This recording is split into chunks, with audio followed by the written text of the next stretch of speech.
Muhammad wa ala alihi wasallam. Alhamdulillah pada Senin hari ini kita bisa bertemu kembali dalam kajian zuhur Ramadan yang pada kesempatan kali ini akan menghadirkan kembali Ustadz Abu Khusairi.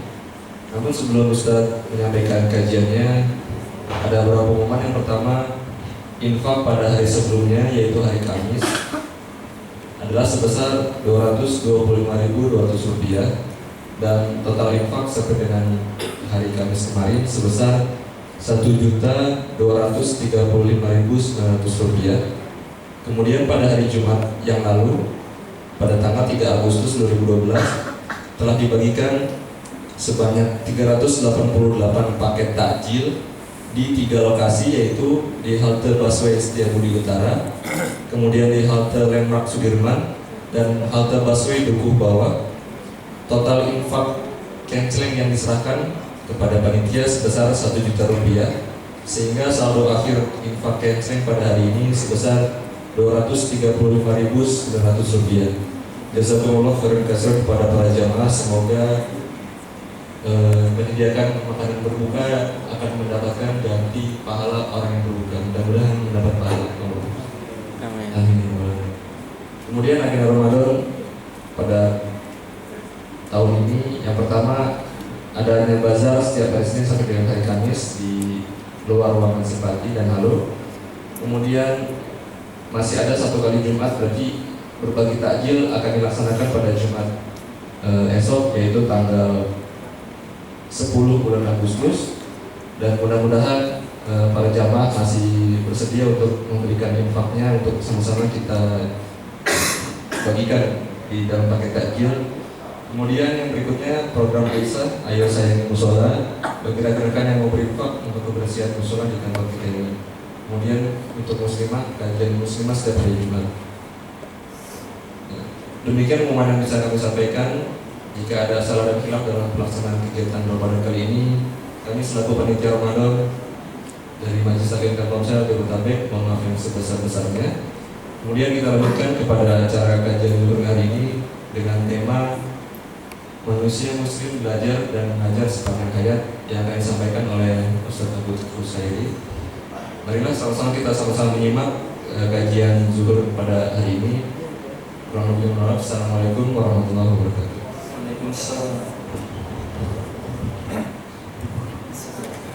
Assalamualaikum warahmatullahi wabarakatuh. Waalaikumsalam. Alhamdulillahirabbil alamin. Allahumma shalli ala Muhammad wa ala Muhammad.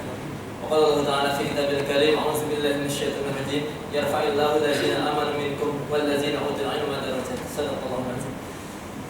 Jamaah salat zuhur yang Allah Subhanahu wa taala, ayyuhas shaimin wa shaimat rahimakumullah. Alhamdulillah. Semoga di hari sekian bulan Ramadan ini kita semakin mudah beradaptasi dengan kebiasaan-kebiasaan Ramadan. Fisik kita semakin beradaptasi dengan pola makan baru yang ada. Dan semoga kedepannya kita bisa lebih mengikuti apa yang Allah takdirkan, apa yang Allah inginkan terhadap pengelolaan tubuh dan hati kita ini. Baik, mari kita awali bersama majelis kita dengan membaca basmalah. Bismillahirrahmanirrahim. Dan insyaallah kajian kita di kesempatan baik siang ini kita tadi membahas tentang karakter belajar dan mengajar. Karena memang sejatinya setiap muslim punya kewajiban 2 hal ini, terus belajar dan terus mengajar sepanjang hayat. Dan yang menjadi pokok bahasan kita adalah tentang amanah belajar dan mengajar, dan kemudian keterampilan belajar yang utama serta optimalisasi potensi intelektual. Kita masuk ke yang pertama. Ada yang mengatakan bahwa semua anak dilahirkan cerdas. Setuju? Setuju ya? Kalau gitu coba lirik yang duduk di sebelah kanan Bapak Ibu sekalian. Beliau cerdas nggak? Cerdas. Cerdas ya? Yang sebelah kirinya juga cerdas ya? Insyaallah.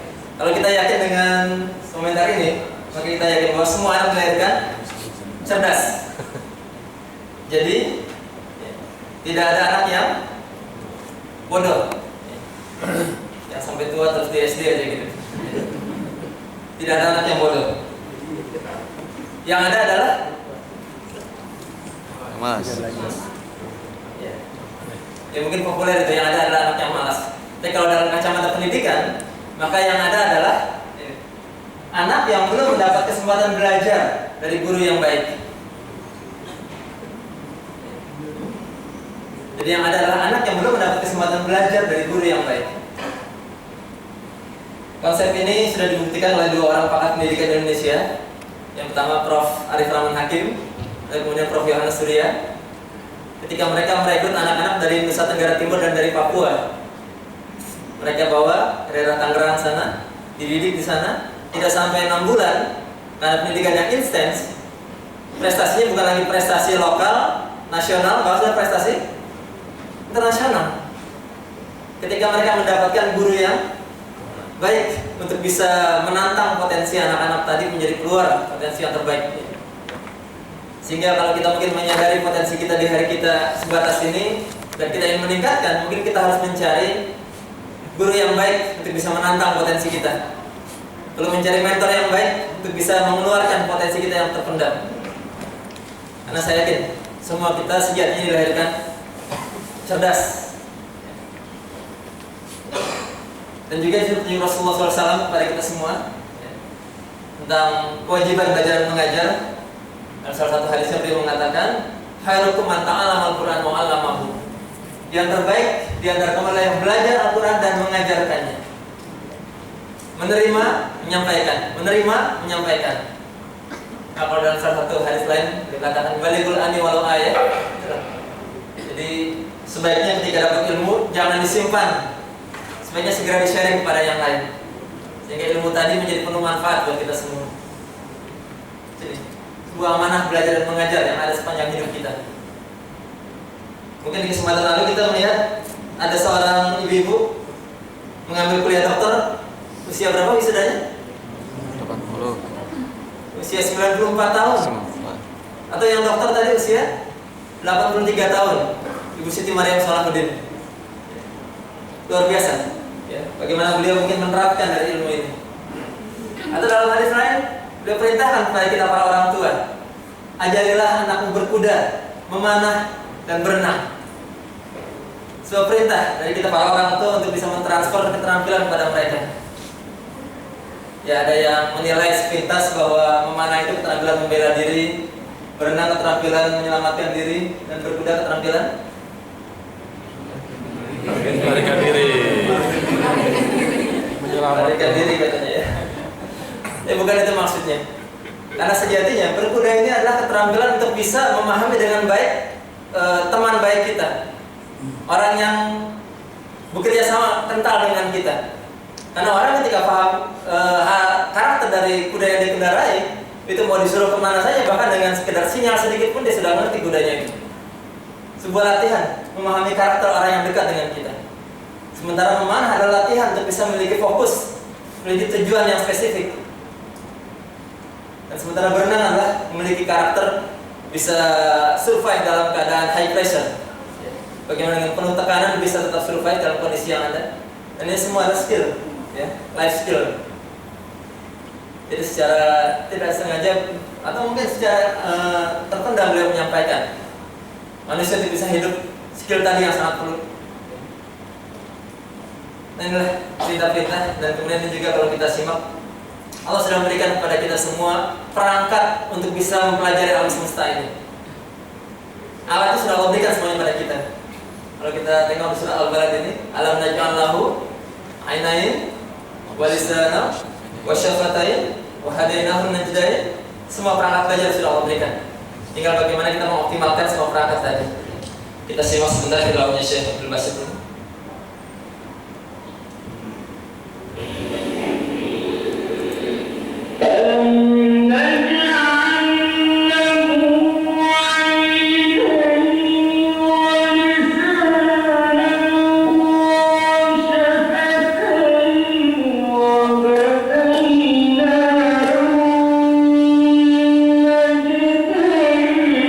فلقد حمل عقبة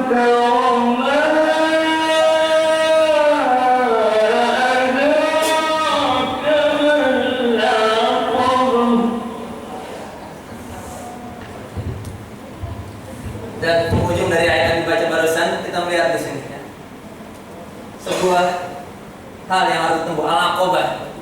Apa itu al-aqobah? Pada lanjutan aja adalah faqur aqobah.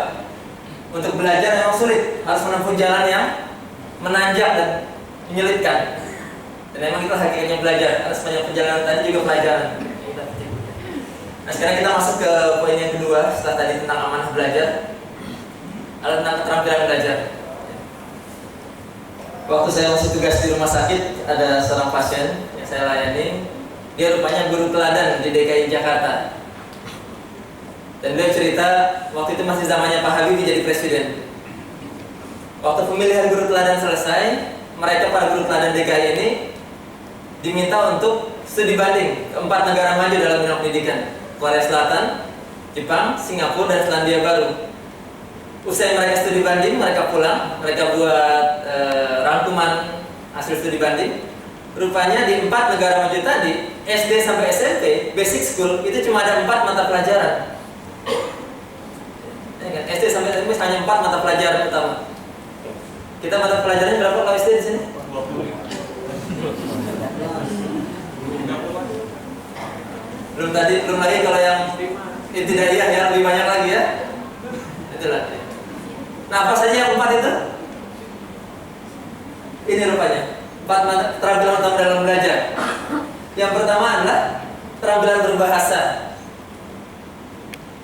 Jadi rupanya di 4 negara maju tadi yang namanya skill untuk berbahasa internasional dalam hal bahasa Inggris itu sudah sejak preschool bahkan ya, sudah mereka biasakan. Dan memang yang namanya bahasa adalah faktor pembiasaan yang paling dominan untuk keberhasilannya. Sehingga nanti ketika mereka membaca literatur yang terbaru dalam bahasa Inggris sudah tidak asing lagi mereka. Lalu keterampilan yang kedua adalah keterampilan membaca. Bukan sekedar bisa membaca, tapi yang mampu yang namanya speed reading, kemampuan membaca dengan cepat. Keterampilan mencari ilmu yang sangat luar biasa. Dan kalau saya baca dalam penelitiannya, itu kelas 9 atau kelas 3 SMP, target kecepatan membacanya 1200 kata per menit. Kita mungkin kalau di tes ini sekitar 200 sampai 350 kata per menit. Itu pada skala yang biasa. Di training 1 hari mungkin bisa naik sampai 500. Atau sekarang pun bisa dinaikkan sampai 500 ya. Tapi kalau ditanya apa yang dibaca, mungkin nggak nyambung ya, karena sekedar cepatnya saja tanpa pemahaman. Dan mereka memang dilatih sejak tadi usia SD untuk bisa yang terlalu membaca cepat, sehingga nanti melihat buku yang tebal pun tidak lagi galau. Karena sudah tahu bagaimana cara mencari informasi yang cepat. Lalu keterampilan yang ketiga adalah keterampilan menulis. Dan ini sudah dilatih sejak kecil. Maka tidak heran kalau kemudian buku tulisan mereka itu jumlahnya luar biasa. Dan maaf kalau kemudian buku terbitan asli Indonesia jumlahnya ya masih di bawah standar negara-negara Asia yang ada. Karena rupanya saya dapat pengalaman, mereka jam pertama hari Senin mata pelajarannya adalah writing skill, keterampilan menulis. Jadi gurunya memfasilitasi para murid-muridnya, tuliskan pengalaman kalian di weekend, di Sabtu dan Minggunya. Apa saja yang kalian alami, tulis. Baru kemudian gurunya memberikan feedback terhadap apa yang ditulis oleh murid-muridnya. Sehingga wajar keterampilan menulis mereka menuangkan gagasan, ide dan pikirannya sangat mudah. Kita pelajaran pertama hari Senin apa? Upacara. Ya kita upacara di sini ya. Nah ini saya yakin sangat penting kalau kita ingin terus meningkatkan kemampuan kita sharing ilmu. Kalau saya baca bukunya Pak Dahlan Iskan, yang beliau menulis bukunya apa itu? Dua Tangis Ribuan Tawa kalau salah ya. Itu beliau sampaikan. Saya tidak bisa menemui semua pegawai PLN saya, tapi saya dengan buku ini saya bisa menjangkau mereka semua. Ketika dia menuliskan apa yang menjadi buah pikirannya, apa yang menjadi harapannya tentang PLN ketika itu. Sharing lewat keterampilan menulis ya. Baru yang kemudian yang keempat adalah keterampilan berhitung, matematika. Ini yang sering menjadi hal yang rumit buat kita semua ya. Tapi rupanya ini menjadi sesuatu yang sangat penting. Dan yang saya dapat informasinya, yang namanya keterampilan mental aritmatik atau sempoa itu bukan lagi ekstrakurikuler, tapi semua sudah menjadi bagian dari kurikulum inti. Nah, saya yakin kalau 4 ilmu dasar ini dikuasai oleh kita, belajar ilmu apa saja akan mudah. Karena bukan lagi pancing, tapi jaringnya kita punya. Jaringnya kita punya. Plus kemudian satu pelajaran tambahan buat mereka, pelengkap, yang namanya adalah keterampilan menemukan bakat atau talent scout. Di sini mereka dilatih untuk menemukan bakat terkuatnya, sehingga nanti begitu masuk di usia SMP, mereka sudah mulai diarahkan dengan keterampilan yang paling kuat. Nah, inilah rupanya hasil temuan dari para guru teladan tadi. Dan begitu mereka pulang ke Jakarta, mereka sampaikan laporannya ke Pak Habibie, dan sudah mulai ditunjuk beberapa sekolah untuk menjadi pilot proyek. Tapi kata beliau sangat disayangkan, pilot proyeknya belum sempat bergulir dengan baik, belum sempat running. Pak Habibie-nya keburu turun, dan ternyata programnya pun ikut selesai. Dan sekarang hasil penelitiannya teronggok di Perpustakaan Jatinegara Jakarta Timur. Tidak ada yang follow up sampai sekarang, sangat disayangkan sekali. Padahal ini sebuah temuan yang cukup bagus untuk bisa menyederhanakan kurikulum kita yang sangat berat saat ini. Nah, inilah 4 keterampilan dasar plus 1 keterampilan yang menyempurnakan. Nah, kita sekarang masuk pada potensi Allah yang sangat luar biasa, potensi dari otak kita ini. Kalau di Al-Quran banyak kata-kata afala tatafakkarun, afala ta'qilun, adalah perintah buat kita untuk mengoptimalkan potensi berpikir kita. Karena ini belum akan habis dieksplor secara luar biasa ini. Nah, sekarang potensi untuk dieksplor ini sangat luar biasa. Ini informasi tentang jumlah pulau di Indonesia yang sangat luas, yang menanti untuk kita pikirkan dan kita olah. Ada 17.504 pulau. Yang ada penghuninya baru 6.000. Masih banyak yang belum ada penghuninya. Jadi silakan yang rumahnya masih kos atau kontrak, ya. Kalau ingin punya sendiri masih banyak. Tapi tempati dan makmurkan. Jangan sekedar menamai dan tidak memakmurkan. Nanti akan diklaim oleh negara lain soalnya.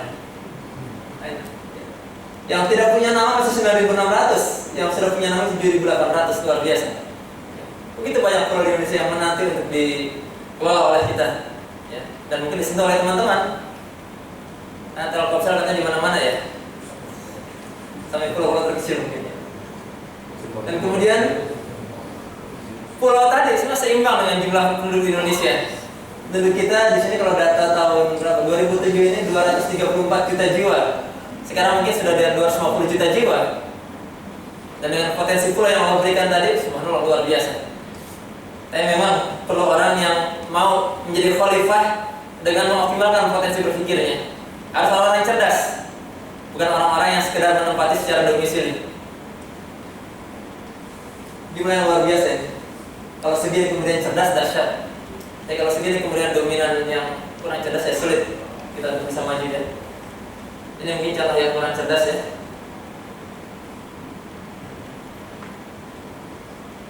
Ada soal seperti ini, perintahnya temukan X. Jawabannya X yang dilingkari. Inilah X. Ini kan jenis orang yang hanya mau mencari mudahnya saja dari sebuah soal. Berapa jawaban X ini? 15. Berapa? Kalau ini 3 cm, ini 4 cm, maka X adalah 5 cm. Apa semua ya? Rumusnya apa namanya? Nah, kita bahas. Kemudian potensi berikutnya yang luar biasa. Ya, karena sekali lagi tadi, negeri ini terlalu indah bagi orang-orang pemalas. Terlalu indah bagi orang pemalas. Ya. Ini contoh pemalas juga. Akar 2 dibagi 2 yang sama dicoret, tinggal akarnya. Ini kan, kamu berpikir lebih keras. Ya. Sementara nggak bisa menangani Indonesia dengan cara-cara yang ambil cara mudah seperti ini. Sekarang kita lihat sebuah negeri yang menang Indonesia. Nikmat Allah yang diberikan pada negeri ini. Dan dahsyat, hampir tidak ada negeri lain yang diberikan nikmat seperti ini. penghasil timah nomor 1 sedunia, penghasil batu bara nomor 3 sedunia, dan batu bara terbaik ada di Kalimantan Timur. Ya. Aktif di yang kualitas prima. Tembaga nomor 4, nikel nomor 5, emas nomor 7. Dan ini semua bahan baku untuk alat canggih semuanya. Dan Indonesia memiliki semua potensi yang dahsyat ini.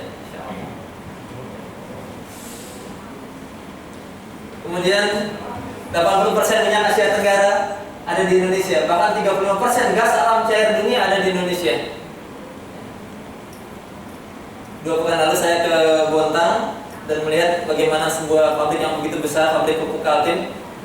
Ternyata dia mengolah dari gas alam menjadi amonia pupuk. Dan kita baru sebatas itu bisa mengolahnya. Padahal katanya kalau kemudian diolah lebih jauh menjadi polimer, itu harganya lebih tinggi. Tapi rupanya diekspor ke Jepang, di Jepang diolah jadi polimer. Ini sebuah nikmat yang begitu besar yang nggak bisa kalau sekedar orang yang ala kadarnya mencoba mengelola ini, sayang sekali. Harus orang-orang yang memiliki kecerdasan dan daya tahan yang luar biasa. Ini juga contoh orang yang ingin ala kadarnya ya. Super N kalisin X ya, yang sama dicoret gitu ya.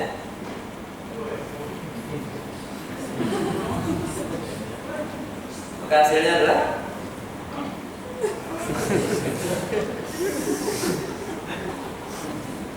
nah, ini kan lagi orang yang tidak mau berpikir lebih keras soal yang ada ya. Nanti repot, ingin mengambil minyak yang keluar mana lumpur nanti. Nah, sementara kalau kita lihat data, kita punya kekuatan orang yang cerdas tadi. Hanya sekali lagi publikasinya yang memang hampir tidak kedengaran. Mungkin ini saya lupa namanya. Beliau profesor termuda dari Indonesia, usia 26 tahun sudah profesor. Dan sekarang sedang melanjutkan penelitian lagi di Amerika. Yang penelitiannya tidak banyak orang yang melakukan, mungkin nggak sampai hitungan 10 jari yang melakukannya. Yaitu bagaimana mentransfer data dengan kecepatan cahaya. Itu yang dia sedang lakukan. Dan kalau saya baca di buku majalah Tempo yang profil beliau, kalau penelitiannya selesai, maka download data itu dengan kecepatan cahaya. Nggak ada lagi yang namanya muter-muter gitu ya. Nggak ada lola lagi. Karena begitu diklik langsung. Dan dia sedang dalam riset yang intensif untuk menghasilkan kemampuan tadi. Secara teorinya mampu dilakukan. Nah sekarang sedang dalam penelitian yang luar biasa dulu dengan tim di sana. Kita punya orang cerdas itu. Atau ini juga Muhammad Nurman Arifiansyah. Sekali lagi publikasinya sangat miskin tapi prestasinya luar biasa. Juara Sempoa Asia Pasifik 2 tahun berturut-turut. Kelas 2 SMP 13 di Jakarta Selatan. Dan dia sudah buka kursus di rumahnya. Dia buat modulnya sendiri, dia buat alatnya sendiri. Dan di antara para muridnya adalah para mahasiswa. Dia yang menjadi tenaga pengajarnya. Kita banyak punya orang cerdas seperti ini. Hanya tadi seringkali begitu kembali ke Indonesia tidak bisa dioptimalkan ilmunya, maka diambil lagi oleh ya, negara yang mendidiknya. Ini sangat disayangkan. Nah, coba sekarang kita bedah potensi yang Allah berikan dalam sesuatu yang berada di balik kepala kita ini yang sangat dahsyat. Ini potongan melintang dengan gerakan MRI dari otak kita. Lapisannya luar biasa. Lapisan paling luar apa ini? Rambut. Di bawah rambut lapisan? Kulit apa ketombe? Ya tergantung perawatan ya. Oke, kulit ya. Di bawah kulit lapisan? Ini ada lapisan tipis penyambung antara kulit dengan tempurung, ligamen namanya ya. Kemudian di bawahnya lapisan tempurung kita ini. Berapa tebal tempurung kita ini? Orang dewasa? Itu sekitar 1 cm tebalnya. Kalau yang keras kepala lebih tebal lagi biasanya. Dan di bawah tempurung lapisan tipis seperti plastik. Itulah disebut dengan selaput otak atau meninges. Baru di bawahnya lapisan otak kita. Berapa lapis? Besar. Nah demikian Allah menjaga otak kita yang sangat luar biasa dengan berbagai lapisan pelindungnya tadi, Masya Allah. Ya. Dan Allah yakin untuk menjadi khalifah ini menjadi sumber terpenting untuk bisa memakmurkan dunia ini. Itu salah satu potensi terpenting yang harus dioptimalkan. Maka kalau beri perlindungan yang sangat luar biasa tadi. Oke. Dan ini mungkin gambaran sederhana dari kondisi otak kita. Dan otak punya mekanisme, semakin banyak terpakai maka dia akan semakin memperluas permukaan. Memperluas permukaan bukan berarti kepalanya makin besar, tapi lakukannya makin banyak. Sirkus kalau bahasa medisnya. Sirkus ini makin banyak, tandanya makin banyak informasi yang tersimpan di otaknya. Terus lurus doang. Berarti kalau yang otaknya polos, Tidur. nah ini berarti masih original ya. Ya kalau banyak lakukan begini, itu berarti semakin banyak informasi yang disimpan dalam otak kita. Insyaallah. Ini kalau kita lihat di sini otak besar, di dalam sana ada namanya otak tengah, ya, atau cerebellum, dan ini otak kecil, pusat kesadaran, dan ini yang namanya batang otak ya. Insyaallah.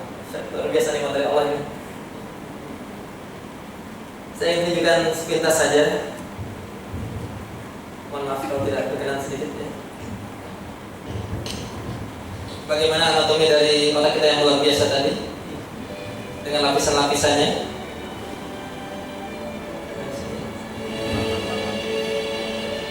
Itu ligamen, yang putih itu ligamennya. Dan ligamen tadi menempel erat pada tempurung yang tebalnya 1 cm tadi. Nah, ini dibor oleh tim dokter. Dan kita lihat di sini sudah ada 4 lubang dibuat bornya, 1, 2, 3, 4, tapi belum bisa menembus sampai ke otak. Maka oleh tim dokter tempurungnya digergaji. Tapi bukan gergaji gitu ya. Gergajinya spesial. Kita lihat ini ada kawat kecil yang sangat tajam masuk ke lubang di sini, menembus ke bawah dan keluar di sini. Dan gergaji itu yang akan tadi membuka tempurung kita.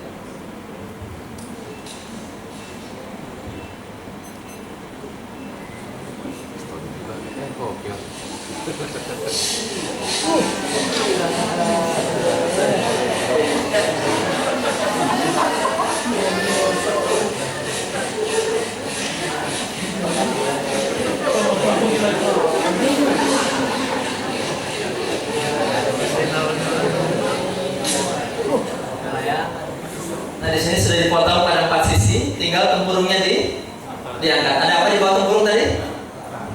Selaput otak. Ya, di bawah tempurungnya tadi. Nah ini selaputnya sedang digunting.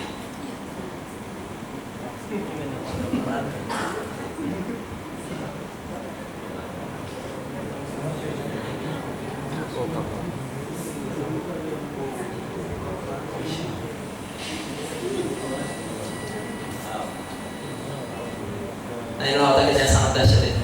Insyaallah. Demikian lapisan yang Allah berikan untuk melindungi otak kita. Ya. Mohon maaf kalau ada yang tidak berkenan tayangan tadi. Kalau diperiksa sama nggak isinya dengan yang tadi? Insyaallah lebih baik dari yang barusan. Ya. Nah ini kalau kita tengok anatomi dan fungsi dari otak kita, kalau dilihat dari potongan sagital, potongan samping, ini adalah otak kecil yang juga diberikan kepada golongan mamalia, karena rupanya fungsinya adalah untuk pertahanan diri, bereaksi, mengulang, rutinitas, naluri, ritualis. Itu kerjanya otak kecil. Dan maaf, ada orang yang sholat dengan menggunakan otak kecil. Jadi bacaannya bacaan ritualis saja, tanpa ada mencoba pemahaman lebih jauh tentang apa yang dibaca. Bapak Ibu coba baca surat Al-Fatihah sambil mikirin di mana dompet saya taruh tadi, bisa nggak sampai selesai? Bisa. Al-Fatihahnya selesai nggak sampai amin? Saya ingin selesai, karena bacaan Al-Fatihah tadi sudah bergerak ritualis. Walaupun otak besarnya sedang mencari tadi saya naruh dompet di mana ya? Nah ini yang tidak kita harapkan, karena yang namanya khusyuk adalah ritualnya sedang berjalan, tapi dia sedang merenungkan apa yang sedang dibaca tadi, bekerja pada otak dan hati yang lebih tinggi. Lalu kemudian yang berikutnya sistem limbik. Ini golongan mamalia juga diberikan sistem emosional, ingatan jangka panjang, interaksi sosial. Dan kalau sudah masuk sampai ke sistem limbik ini lama diingatnya. Saya mau survei di sini siapa yang sampai sekarang masih hafal lagu Bintang Kecil? Saya yakin sebagian besar hafal ya. Berapa tahun yang lalu pelajarinya? Baru tahun yang lalu. baru Pak. Ada yang udah 30, 40 tahun mungkin yang lalu ya. Kok masih ingat sampai sekarang? Emang ada lagunya? Kira-kira 10 tahun lagi masih ingat? Nah itulah, ketika ilmu informasi tadi disimpan dalam sistem limbik kita, dan memang ada teknologi tersendiri untuk menyimpan informasi dalam sistem limbik. Maka sekarang banyak yang namanya quantum learning, accelerated learning. Itu adalah upaya untuk membuat ilmu tersimpan baik di otak tengah, menjadi ingatan jangka panjang. Masa kecilnya semua sih. Tersistem limbik ini. Dan kemudian yang hanya diberikan pada golongan manusia, tidak diberikan kepada makhluk lainnya, yaitu otak besar kita ini. Karena fungsinya fungsi tingkat atas. Bicara dalam hal ini menciptakan bahasa, berpikir, bergerak, belajar, memecahkan masalah, merencanakan, berkreasi. Itulah kerja otak besar kita ini. Mamalia hanya dibatas otak tengah tadi. Coba kalau kita tengok kucing dari daerah Kuningan ketemu kucing dari Timur Tengah, bisa ngobrol nggak mereka? Bisa ngobrol? Bisa. Kenapa bisa? Sama-sama kucing. Ya karena kemampuan mereka tidak pernah menciptakan bahasa baru, sehingga bahasa itu aja terus. Tapi manusia terus menciptakan bahasa-bahasa yang sebelumnya belum ada, sekarang tumbuh. Ya. Saya kalau terima SMS dari anak SMA bingung, saya ini apa maksudnya ini? Nanti kok susah benar ngertinya. Ya baik nanya ke yang sepantaran baru dia bisa menjelaskan. Karena bahasanya bahasa apa itu bahasanya?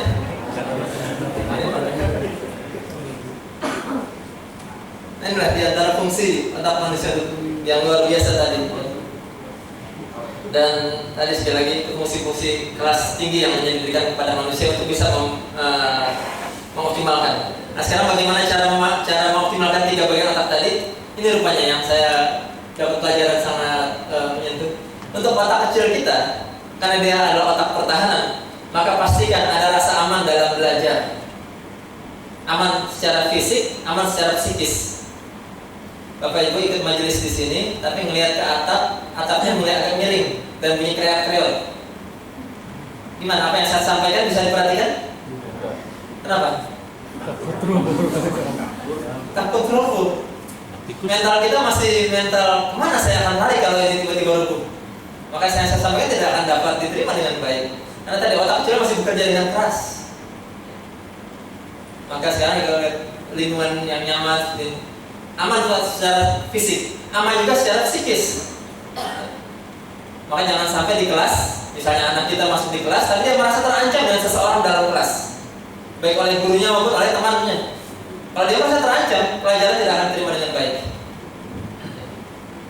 Gurunya datang bawa apa itu? Ya, potongan satpam itu misalnya gitu ya. Atau temannya mungkin mengancamnya, sudah dia tidak akan konsen untuk bisa menerima dengan baik. Maka pastikan ada rasa aman dalam belajar dan proses pengulangan. Karena pengulangan hidup dari kesempurnaan. Lalu yang kedua adalah ini contoh yang tidak ya hanya sekedar menggunakan otak kecil, pengulangan saja tapi tanpa logika otak besar. Ini rumusnya seperti ini. Maka hasilnya apa ini? Tidak terhingga. Maka ketika dapat soal yang agak mirip, jawabannya itu dibuat mirip. Ini kan nggak pakai mikir, sekedar otak mengulang saja ya. Lalu kemudian yang kedua, untuk otak limbik, sistem limbik, itu pastikan ada rasa gembira dan perasaan positif dalam belajar, persahabatan, kerjasama dan saat-saat yang berkesan. Kalau orang gembira, belajar itu bisa mudah diterima ilmu dengan baik. Ketika dia senang, menikmati, ilmu mudah diterima dan tersimpan dengan baik. Atau adanya persahabatan serta saat-saat berkesan. Maka kalau Rasulullah itu pernah bikin sekedar gambar di atas pasir, sederhana, kotak, lalu ada garis panah keluar dalam kotak dan ada garis kecil-kecil dalam kotak tadi. Sekedar itu saja. Lalu sahabat bertanya, ini mananya Pak Rasulullah? Kata beliau, kotak ini adalah usia kita, ada lahir ada wafat. Tapi yang garis panjang tadi adalah harapan kita, jauh lebih panjang daripada usia kita. Dan yang garis-garis kecil tadi adalah rintangan dan tantangan dalam kehidupan. Nah, dengan cara media yang sederhana beliau bisa ciptakan yang demikian. Berkesan sekali buat para sahabat. Atau Umar bin Khattab ketika memperingatkan gubernurnya di Mesir, Amr bin As, agar yang semena-mena dengan rakyatnya, apa yang kirimkan? Tulang unta yang diberi garis dengan pedang. Kata Umar kepada si rakyat yang melapor ini, bawa ini kepada gubernur sana. Dan begitu dia bawa kepada gubernurnya, tunjukkan, saya sudah berhadap Amirul Mukminin Khalifah Umar bin Khattab, dan ini pesan beliau. Dengan yakin dia kasih, padahal dia nggak ngerti maksudnya apa di tulangnya. Tapi begitu si gubernur melihat tulang yang ada garisnya, langsung lemas dia, terjatuh. Karena dia paham apa mana dibalik tulang yang bergaris tadi, bahwa engkau suatu hari akan mati. Maka bertindak luruslah. Kalau engkau tidak bertindak lurus, aku yang akan meluruskan. Itu pesan dari Khalifah. Dan heran si Yahudi yang melaporkan ini. Hebat banget ya, tulang aja bisa bikin jatuh gitu. Nggak perlu pakai SK apa segala macam gitu. Ini bagian dari saat-saat yang berkesan ya. Saya yakin kalau berkesan kita akan ingat. Kita ingat berkesan dengan guru kita. Suatu hari ketemu di pasar. Bu guru, apa kabarnya bu? Alhamdulillah baik. Kamu siapa ya? Saya dulu, Pak. Saya dulu yang sering bertimpuk pakai penghapus itu ya. Berkesan sekali ya. Tahu gurunya? Saya lupa, saya sering saya nimpuk gitu. Atau persahabatan. Ini juga unik, sudah mulai diterapkan di beberapa sekolah sekarang. Jadi anak itu dibuat tandem. Semeja itu mereka diminta bertanggung jawab satu dengan lainnya. A dengan B saling bertanggung jawab dengan prestasinya masing-masing, saling mengajarkan. Dan ini saya lihat percobaannya di salah satu sekolah di Palembang. Satu sekolah prestasi individu, satu sekolah prestasi komunal, prestasi bekerja sama dua-dua. Ternyata begitu akhir semester diukur rata-rata kelasnya, yang prestasi komunal jauh lebih tinggi dibanding prestasi individu. Saya tanya kepala sekolahnya, ini idenya dari mana? Rupanya dia baca di buku Sekolah Masa Depan. Di sana ada studi kasus di Arizona, sebuah kursus komputer melakukan eksperimen. Satu komputer satu orang, di sana satu komputer dua orang. Ternyata yang prestasinya lebih cepat adalah satu komputer dua orang, karena mereka saling bertanggung jawab dan saling sharing dengan cepat. Nah, kita di sini yang belum banyak terapkan model demikian. Itu otak limbik. Dan kemudian nah ini otak besar. Otak besar kita ini yang harus diberi tantangan. Nah, kalau soal sebaiknya untuk menatap otak besar bukan soal yang biasa-biasa, tapi kalau bisa menatap metode berpikir, mengolah informasi, imajinasi, cara masalah, mengambil keputusan, ini soal yang menatap otak besar ya. Kita kalau diberi pilihan, pilih model yang mana? Benar salah, multiple choice atau essay? Salah. Biasanya tergantung kesiapan kita. Kalau kita siap belajar, kita senangnya essay. Tapi kalau kita belum siap belajar, mungkin pilih yang benar salah ya. Karena kalau otak besar nggak dapat jawaban, dia kembali ke otak kecil. Benar salah gitu. Enggak, kalau untuk menantang otak besar memang di sini adanya harus diberikan soal-soal yang lebih menantang. Baik, misalnya dari Allah Subhanahu wa Ta'ala, ini sepintas dari begitu banyak potensi otak yang Allah berikan pada kita, dan saya yakin ini masih sekian persen dari yang kita optimalkan. Banyak yang belum terpakai. Jangan sampai nanti begitu wafat kok masih banyak yang kosong, mubazir. Kalau tahu dipakainya sedikit mungkin nggak dikasih hard disk, dikasihnya malah disket aja gitu mungkin. Yang lebih kecil lagi, sayang sekali. Maka jangan ada orang yang mengatakan udah nggak bisa mikir lagi nih, udah nggak mau mikir lagi, nggak bisa belajar lagi. Itu sama zolim dengan ciptaan Allah. Ya, kita masih bisa terus menerima ilmu dengan baik sampai akhir hayat kita, insya Allah. Baik, alhamdulillah demikian untuk kajian kita kesempatan kali ini. Semoga memotivasi kita untuk terus belajar apalagi di bulan yang baik ini. Terima kasih. Wassalamualaikum warahmatullahi wabarakatuh. Waalaikumsalam. Baik, pada jamaah yang ingin bertanya, kami persilakan. Ada istilah otak kiri otak kanan. Oh iya baik. Ya. Kalau dilihat dari samping tadi 3 bagian, otak besar, sistem limbik dan otak kecil. Kalau dilihat dari atas, otak besar itu 2 bagian, kiri dan kanan. Ya. Jadi itu otak besar kalau dilihat dari atas. Ya, otak kanan, otak kiri, dan ini fungsinya juga beda-beda. Kecenderungan tiap orang juga beda-beda. Kalau yang otak kiri runut, kerjanya, teratur. Orang yang cenderung otak kirinya dominan, itu kalau kerjanya clerical, dia bagus, teliti. Tapi orang kalau dominan kerjanya otak kanan, disuruh kerja yang runut kayak gitu, bosan, capek, ngantuk. Makanya kerja otak kanan bagusnya orang marketing. Nggak ada otak. Nggak ada otak, alhamdulillah. Jadi katanya ada pendominan demikian. Dan salah satu yang cara mudah untuk mendeteksinya katanya dengan kita tunggukan tangan kita. Itu katanya cara yang paling mudah, dibeginikan. Ya. Lalu cari yang paling posisi paling enak, begini atau begini. Kita coba saja. Kalau sudah ditunggukan, dilihat jempol mana yang di atas. Kiri apa kanan? Kiri. Nah, tiap orang beda-beda. Ya. Kalau yang jempol kanannya di atas, cenderung yang kuat otak kiri, karena sistem kerjanya silang. Tapi yang jempol kirinya di atas, baik cenderung yang kuat kerjanya otak kanan. Kreativitasnya tinggi, kerjanya pokoknya nggak urut tapi hasilnya ada. Oh, itu bukan. Ya, itu. Yang mana sih? Nah kalau yang sama aja mungkin tanya nggak punya otak. Nggak ada otaknya, Pak. Tadi lo nggak mau kerja, nggak ada otaknya lo. Baik, terima kasih jawabannya. Pertanyaan kedua silakan Ibu. Gimana sih tadi ini? Yang enak yang mana ya? Ini ya. Kaku. Di atas atau kanan? Oke, pertanyaan tentang tengah. Tidak lagi ya. Baik, terima kasih. Ini sempat populer beberapa waktu yang lalu tentang optimalisasi otak tengah, dan saya juga sempat coba memperdalamnya, pengen tahu apa sih maksudnya. Rupanya agak berbeda dengan yang barusan kita bahas. Karena yang otak tengah di sini dia lebih apa namanya, untuk mempertajam indera kita dengan menggunakan rangsangan sound yang frekuensinya sangat tinggi.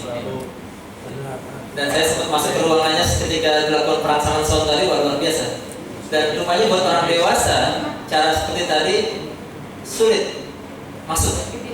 Tapi buat anak-anak beberapa saya lihat berefek pada mereka.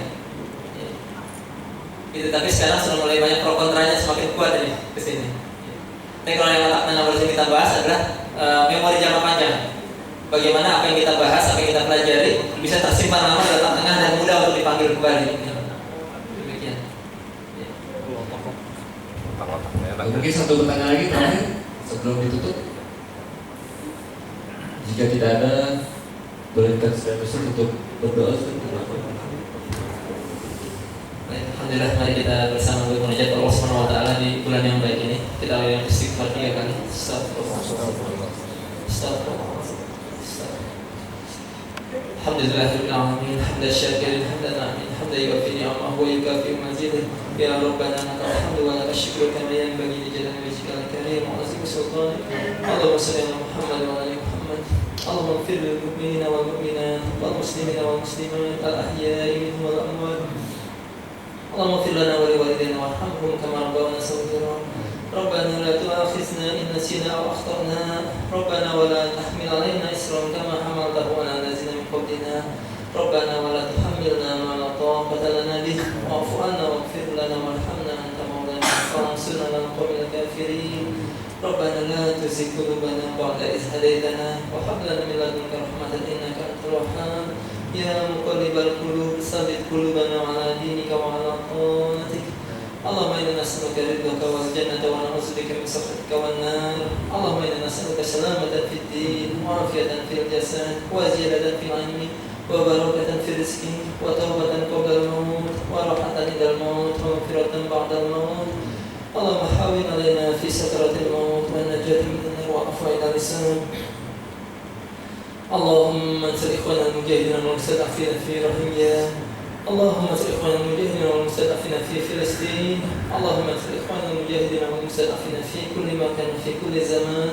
اللهم انصر من نصر الدين واحسن من خذل المسلمين. ربنا تقبل منا إنك أنت السميع العليم وتب علينا إنك أنت التواب الرحيم. ربنا آتنا في الدنيا حسنة وفي الآخرة حسنة وقنا عذاب النار. سبحان ربك رب العزة عما يصفون وسلام على المرسلين والحمد لله رب العالمين. Untuk yang barusan bertanya, saya sudah siapkan reward beberapa buah buku. Terima kasih atas kajian beliau pada saat ini. Kita tutup dengan sama-sama melafazkan doa penutup majelis. Subhanallahumma wa bihamdika asyhadu an la ilaha illa anta astaghfiruka wa atubu ilaik. Kurang lebihnya mohon maaf. Assalamualaikum warahmatullahi wabarakatuh. Waalaikumsalam wabarakatuh.